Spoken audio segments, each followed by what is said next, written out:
This program was first broadcast on Canterbury's access media station, Plains FM, and was made with the assistance of New Zealand On Air.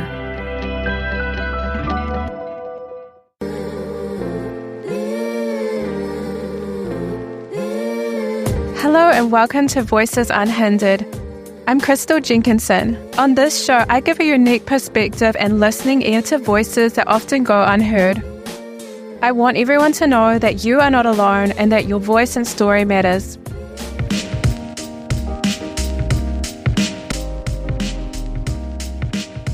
Today I'm speaking with Wasseim Alsati, owner of Wass Barbershop and overcomer of the 2019 Noor mosque attack. We talk about Wasseim's passion for barbering and his vision for training upcoming barbers.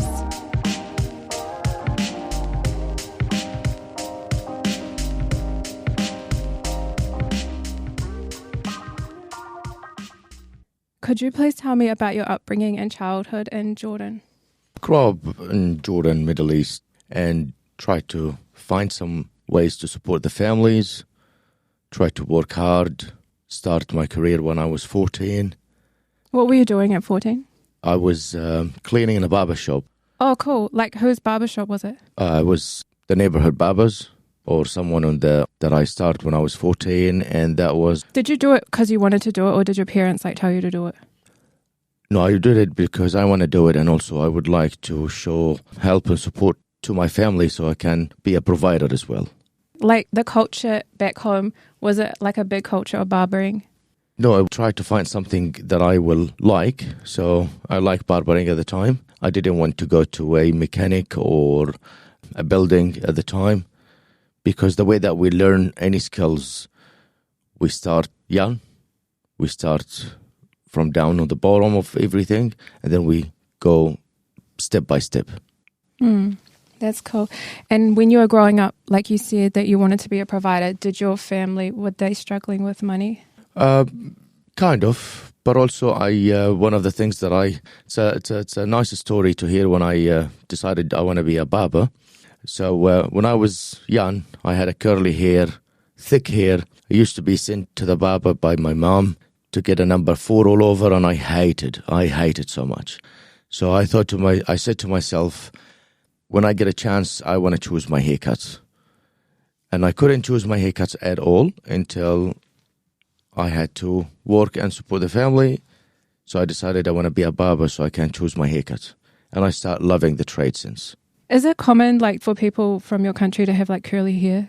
Yes, it is. Did you like your hair growing up? So you weren't self-conscious about your hair just when you had to get a number 4? Kind of. I always wanted my hair to be straight, but it's my like brother's everything. hair's like that.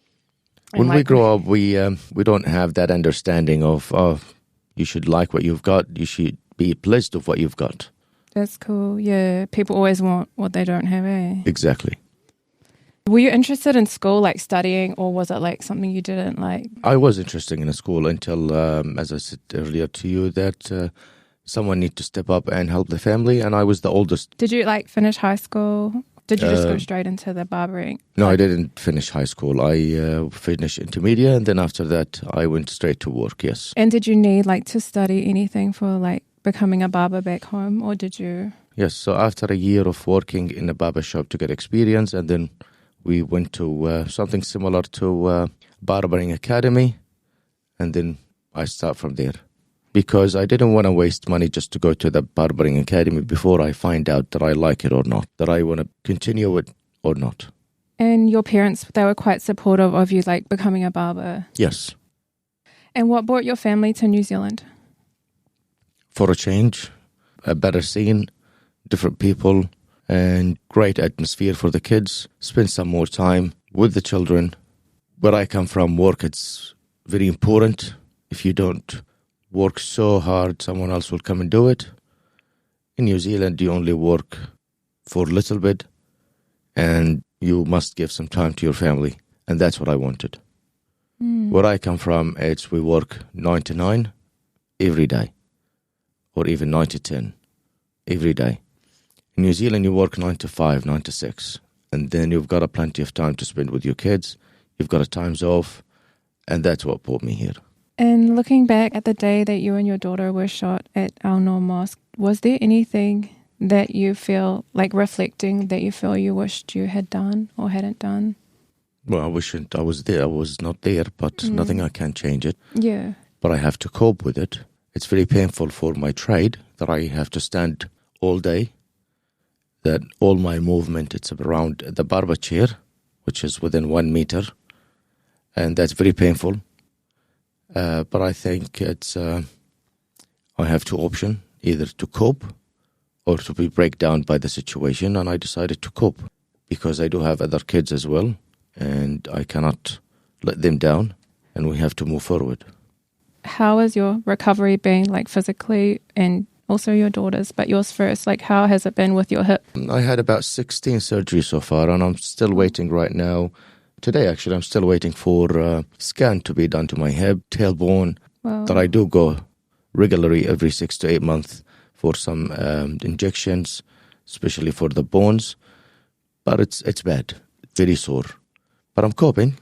That's what matters. Yeah, you look pretty fit. Trying to be fit, yes. How do you exercise? Does that help you, like exercising? I'm trying to always do exercises because I cannot gain weight. Otherwise, my leg won't hold me.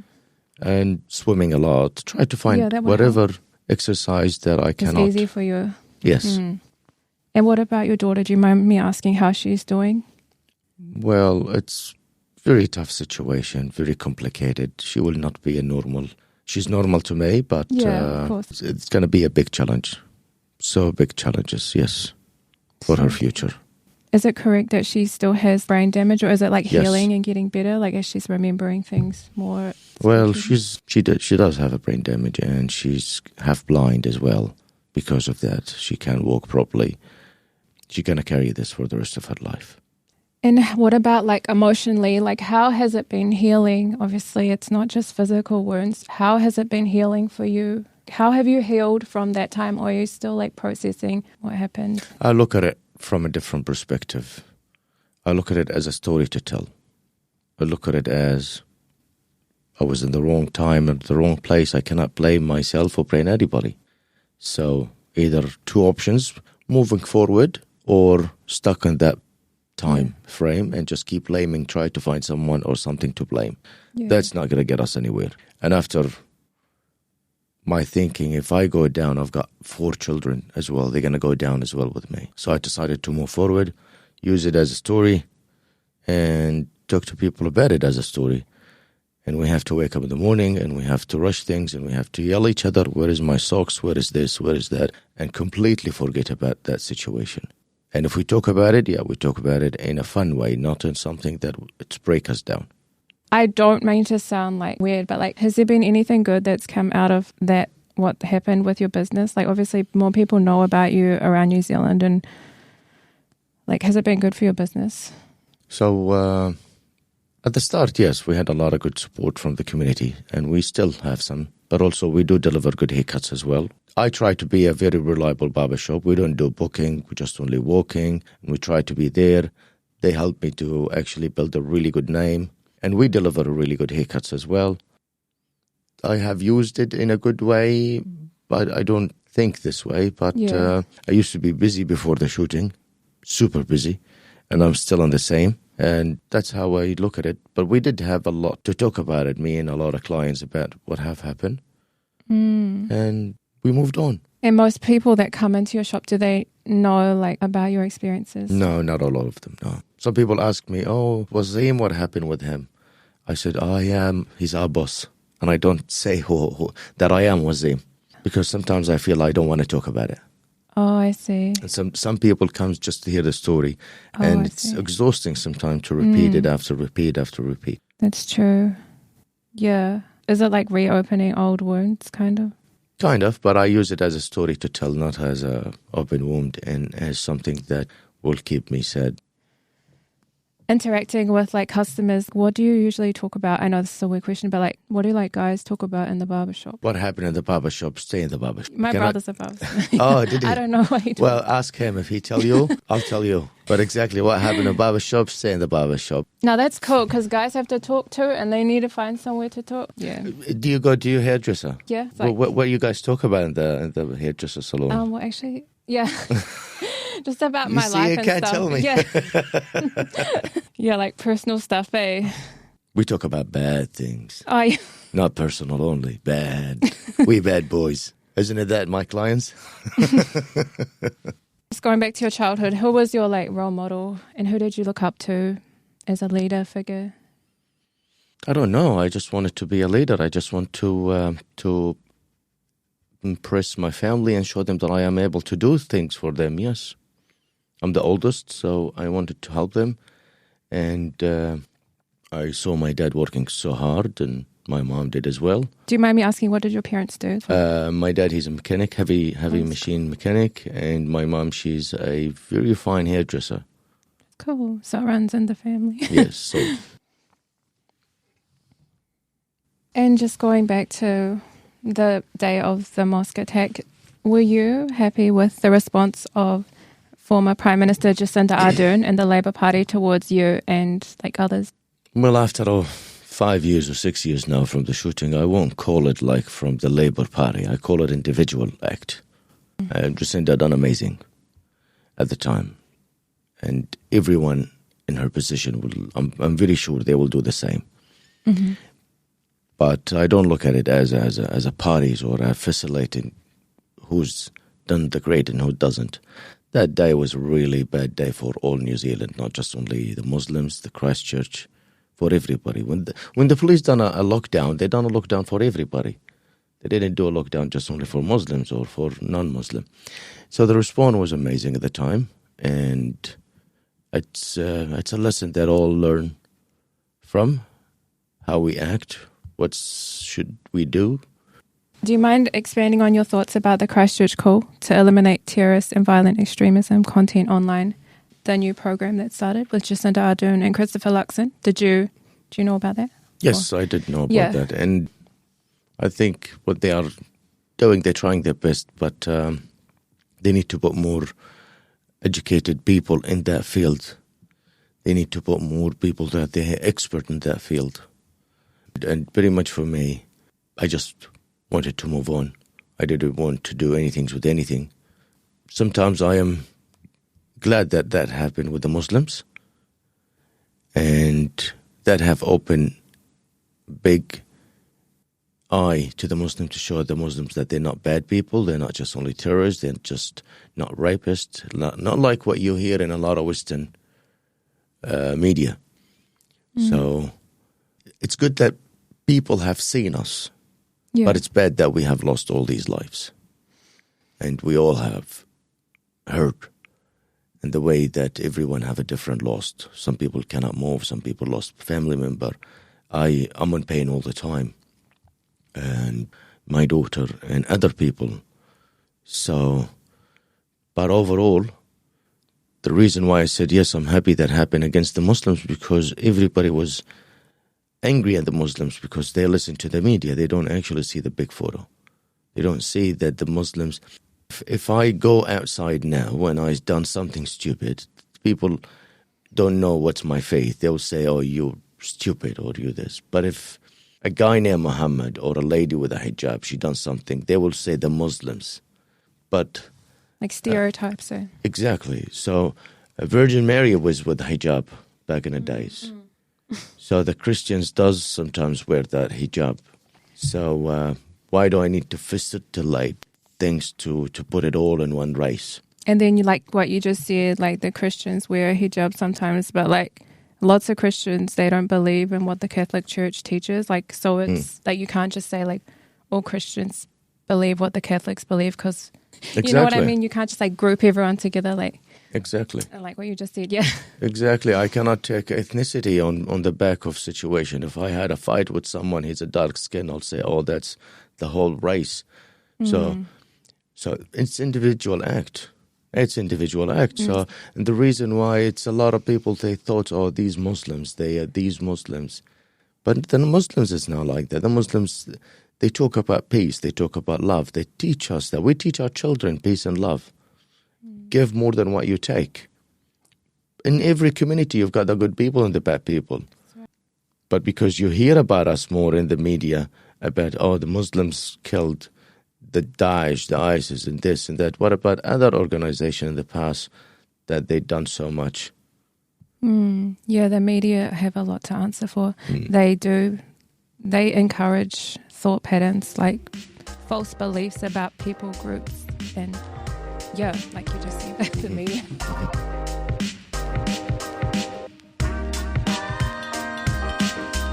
Welcome to Voices Unhindered. If you're just tuning in, I'm speaking to Wasseim Alsati, owner of Wass Barbers Shop. An overcomer of the 2019 Noor mosque attack, Wasseim shares his passion for barbering, which started at age 14, and his vision for training upcoming barbers in an academy.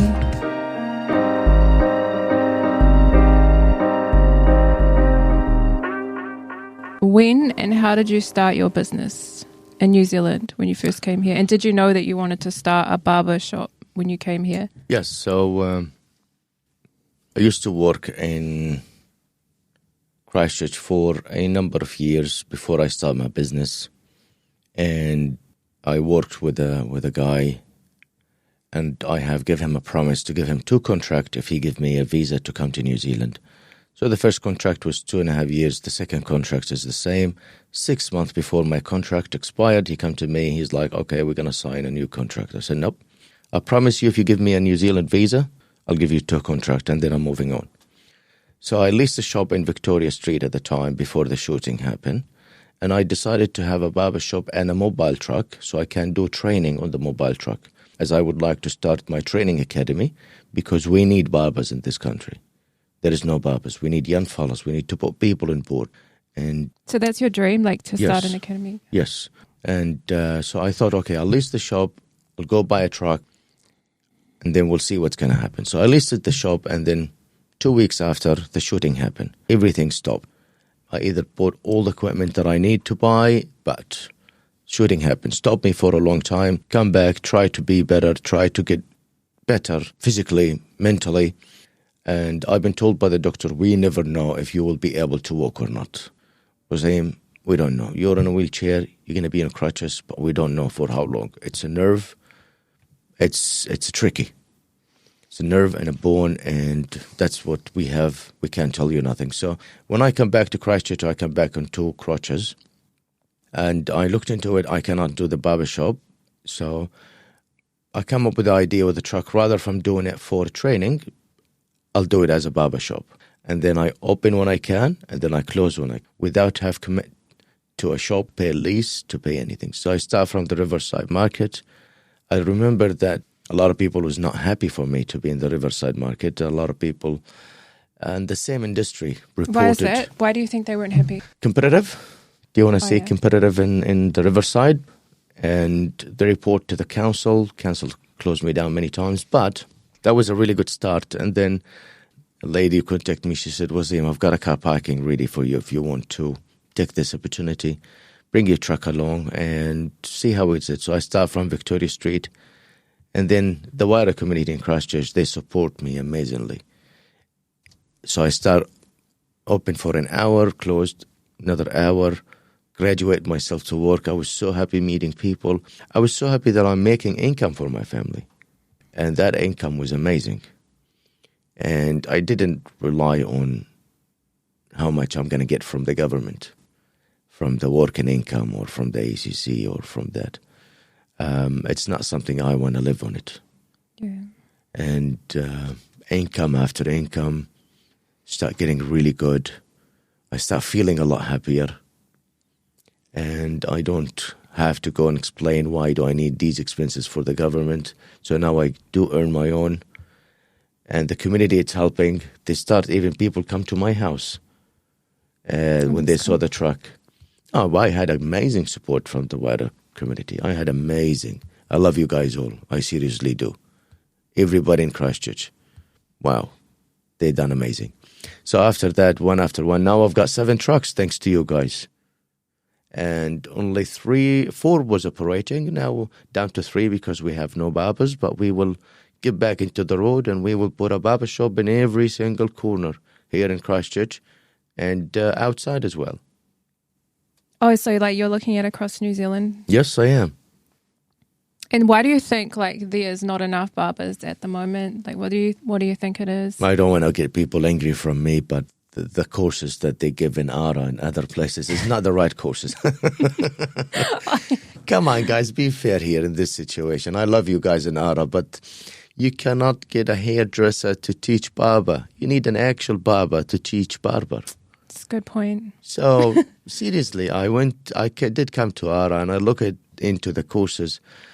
Were you just curious? Like, were you just looking like what are they teaching? Because we look into it like 25, 30 people join the course, and then 1 or 2 they end up just only barbers. What happened to the others? Like, why?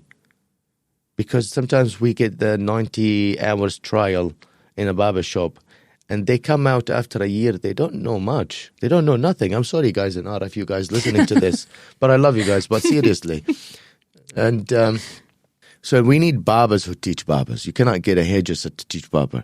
I'm a barber. Can I teach you to be a chef? No, I can't. So it's big different. Hairdressers and barbers, it's a massive different. Hairdressers talking about colors, hairlines, how to do things. So that where is our people, our managers, our leaders, get that sort of place. We need some more barbers. We need to stop getting people from overseas, which is amazing. But we need to teach our young lads as well. So you think like the interest is there, but it's just they haven't got the skills, like the right training to. Yes. Because my brother, I know he started working at my father's barber and learned there, and also then started in my grandma's garage. So is your suggestion to just So like... your brother, he studied in a barbershop. He learned from a barber. From working, like you said, when you were young, you just like watched people and like cleaning. And... Exactly. So he learned in a barbershop. So he learned from a barber. And when you said my father barber, Matt Brown, he's really one of the tops in Christchurch. I love you, Matt. I love him so much. I love his team. And he done amazing. And he's doing amazing as well now with his books and his things. But he learned from a barbers. That's where it's the best happen. Yeah, and you need that. You don't need a hairdresser to teach a barber because he's going to end up... Yes, we are interested to learn about colors. We are interested to learn about perm and how to do that. But not at the start of the course, maybe the end of it. I don't know how the course running here in Ara, or in other academy. Look at it from a different way. There is a barbering school in Auckland, and that's a barber's. A barber shop in the street giving free haircuts, and they teach how to cut hair. And the course there, it's about 6 to 8 weeks, I believe. And they come out as nearly half barbers. That's cool. And the people here still, or the guys here stay for a year and they're not even coming hairdressers and they're not barbers. So they end up electricians. I know 6 of them. They finish barbering in our school.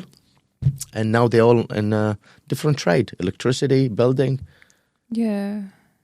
So that's why I really would like to do a barbering academy to teach these young lads. So if somebody's interested in wanting to become a barber but they can't find the training, could they just like come along to your shop and like offer to clean and like watch you barber, and then like would that be a way that they could? That could be happen, yes, but need different ways because...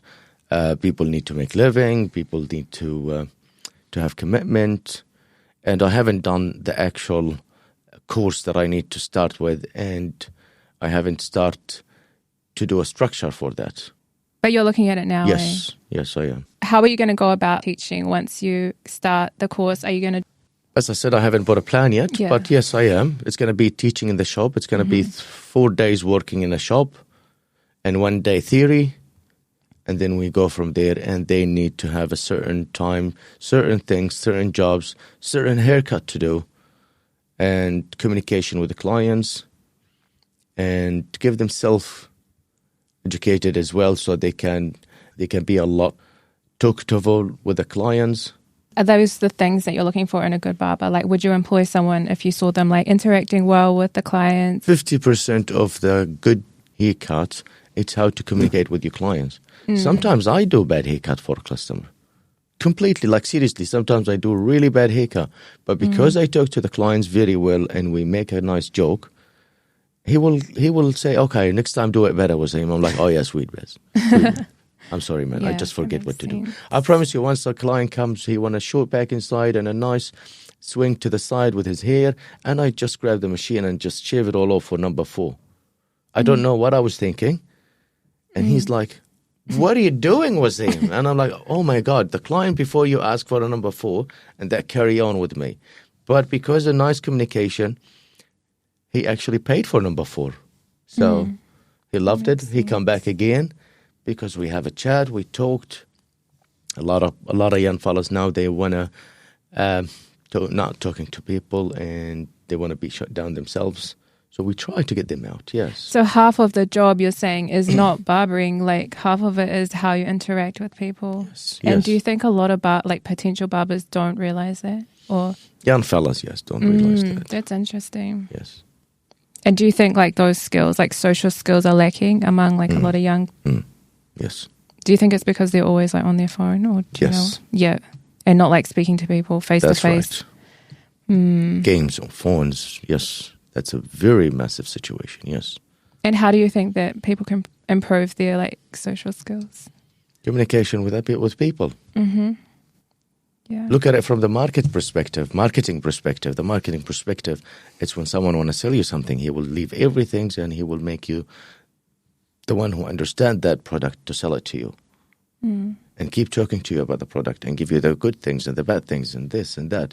Why? Because they study it this way.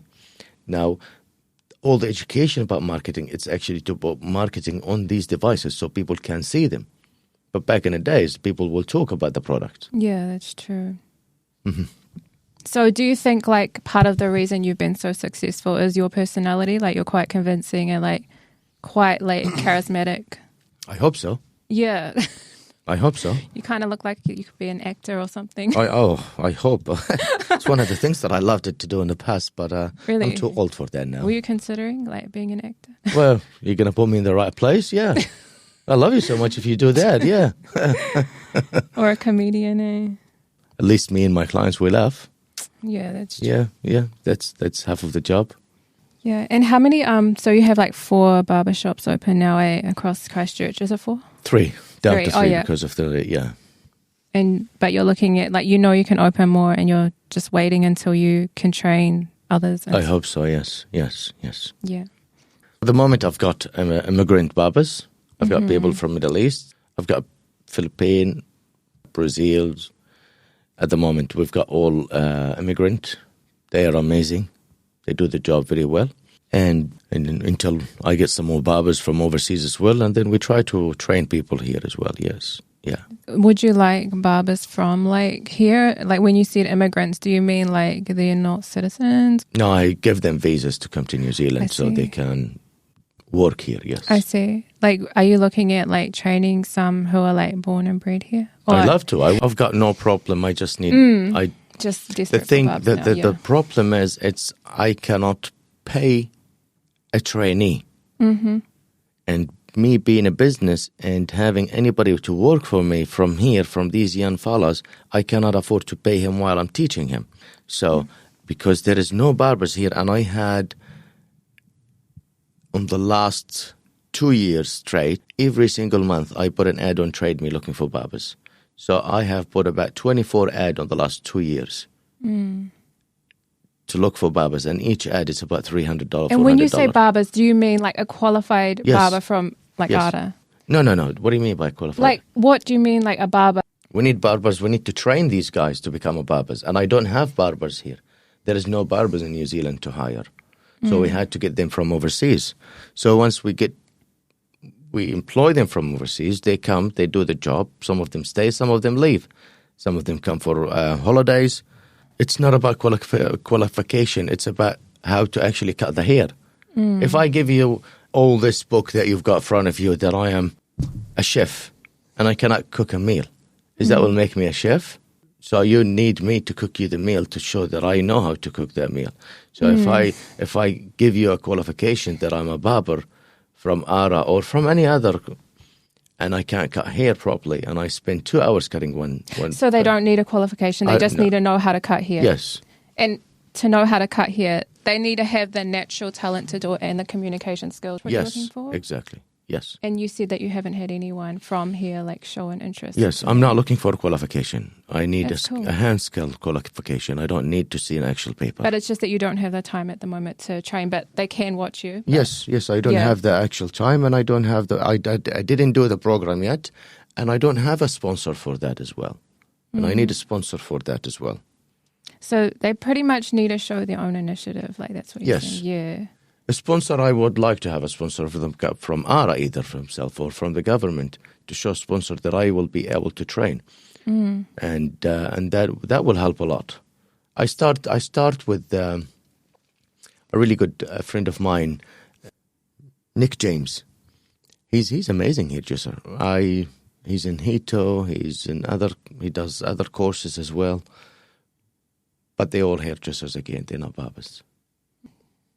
But you're still like positive about the profession, like you believe that there will be more barbers coming through? Yes, I'm very positive about that, about this, and I believe this is going to be something good for I and fellas, yes. With your business, do you hope when you're like gone, do you hope like one of your sons will like carry on? Oh, I've got my son, he's actually working with me, he's amazing. Yeah. He cutting hair, he's 70% barber, and he's really good talkative with the clients. He make jokes, and he's only 13 and a half. That's cool. I think another year he will be a fully barber, and he will control a barbershop. And then he will start cut all his friends in high school. I think that's the son that I've seen before, the little one. Oh, he used to be little. But He used to, he's taller than me now. I can't talk to him now. Cool that you're like training your kids like young to like work hard, because like in our culture, like that's not oft taught to train. How you said you were working when you were 14, that's weird like in our culture now, like but back in the day that's like what people did, like, but now it's like parents are busy at their jobs. They spoil the kids too much. Too much right to the kids. Right, I'm not taking these rights out of them, but it's these days they give them too much right. Get up and do something. When you say, you mean like there's an entitlement attitude? Like everything should just be handed to me and I don't have to do anything? Exactly. And what do you think is the That's reason wrong. for that? Yeah, You why do you ruin the think society with this. like so many kids are like that now? Okay, look at it from a different way. Go to Chris College School and see the discipline there. Yeah, I used to work there like cleaning. The discipline there, it's amazing. It's seriously one of the best. Did you send your son there? No, they hire me every year on the 27th and the 28th to cut hair that's cool. for the student that if they have a long fringe, just a front here, or the hair is long, you must get your hair cut. You must do that. And the student, they have to listen. Yeah, they're really polite there. Like they have to be polite. They really have to listen. So that's where is the discipline need to happen. Not That's too much right handling to the kids. Spoiling the kids early, it's too bad for them. That's my opinion. That's my personal opinion, guys. I'm not against anything, but I see discipline. It's the keys to get the right atmosphere, the right society, the right place, the right way to put the kids. It's not just only to take the device from him for a day or for two. No. They need to do things, there is a lot of kids that does things as well. I have seen. Yeah. There is a lot of young lads. They are amazing. On their parents, yeah. But the majority is. Do you see that, like in our country, do you see that there's enough like entrepreneurs or like people starting their own business, or do you think that that's lacking here, like because of like uni, like you're taught just to like think one way and like it's not always encouraged, like starting your own business? I see things in my field, and my field it's Thursday.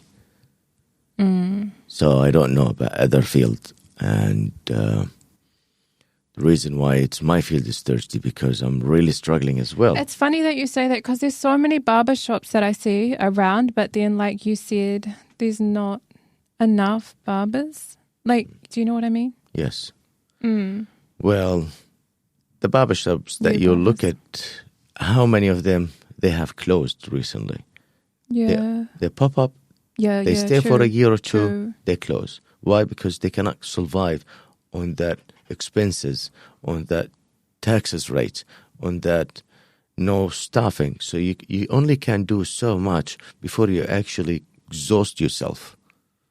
And that's why he couldn't find a staff. So he's like, okay, I can't find a staff. So I'd rather to go work for someone and be a little bit more chilled rather from work for myself. And I'm going to get the same pretty much because I've got no one to work for me or with me to make us make a little bit more. Because the expenses is one. The rent is the same. It's not changing. So the rent is the same. The tax is high. Everything is the same. You just need another person to help you out so you can make a little bit extra that week so you can enjoy it. You cannot just work and make money and you cannot enjoy it. Please come to the barbershop, guys, and we need some more clients. Really? I thought you said you're busy. Yes, come. We want to be more busy. With the rapid advances in technology like AI, how do you see the future of barbering changing? I think it's going to be a long time until the AI come in board. Robots cut people's ears. Yes, that's not going to be in my generation or my kids' generation. I don't think so. Otherwise, I'd rather to go sell my house and not having a mortgage a short time, yeah. Cool. Is there anything else you wanted to add? No, thank you so much for having me. And I appreciate you guys to listen to me. And, I love you all. Don't forget, come to Wass Barber anywhere. Support us. Get a haircut. If you don't like it, just come again. I'm the highest Google review barber on the South Island. So thanks to you guys. I love you all. Seriously, if you don't like your haircut, talk to me. Don't give me a bad review. Just give me a good one. And the next haircut, I promise you, will be better. So I love you guys all. Thank you very much for having me here.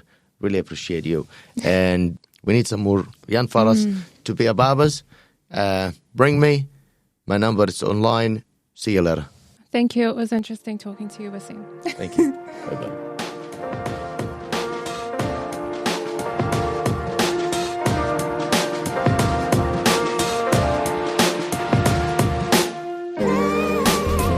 Thank you for listening to Voices Unhindered. It's great hearing from my listeners. Reach out with questions and comments through Insta or Facebook. Just search for Voices Unhindered. I'm interested to know what other topics and voices you'd like me to bring on the show. Join me every Wednesday at 9:30 a.m. on Plains FM 96.9. You can find past episodes at plainsfm.org.nz and subscribe to Voices Unhindered on Spotify or Apple Podcasts to never miss an episode.